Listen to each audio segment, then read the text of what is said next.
souhaite profiter de cette délibération pour revenir, quand on parle de destination-Rennes, sur le centre des Jacobins, donc centre des congrès de Rennes, situé place Sainte-Anne, qui est un équipement exceptionnel. Il fait partie des fleurons patrimoniaux de la ville et un équipement qui permet de faire rayonner pleinement la ville. Cependant, dans sa mise en fonction, les riverains de ce magnifique équipement, dont j'ai moi-même fait la promotion, sont en grande souffrance. D'abord, le projet qui leur a été présenté n'est pas tout à fait conforme à la réalisation finale. Je vais prendre un exemple très simple pour comprendre. Sur le mur mitoyen de l'allée Coysevox, il était prévu un mur du centre jacobin qui soit végétalisé sur les premiers plans. À la place d'un mur végétalisé, on a un mur de panneaux réfléchissants.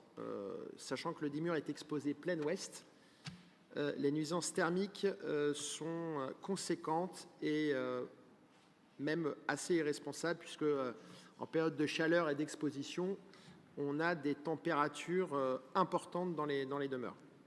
Autre nuisance facile à comprendre, le chargement et le déchargement des semi-remorques durant la nuit, puisqu'il reste moteur allumé, malgré les demandes effectivement des riverains d'avoir des heures de déchargement. Parfois, l'air dans les habitations devient irritant. Quand on sait le combat mené sur ce sujet par la ville, effectivement, on est en droit de s'interroger. Pour finir, l'insonorisation du bâtiment pose également des questions avec des nuisances sonores régulièrement après minuit. Le sujet que nous soulevons ici est le droit de vivre dans la ville, dans des conditions de santé et d'hygiène qui soient bonnes, encore une fois avec un bâtiment dont nous défendons l'objet.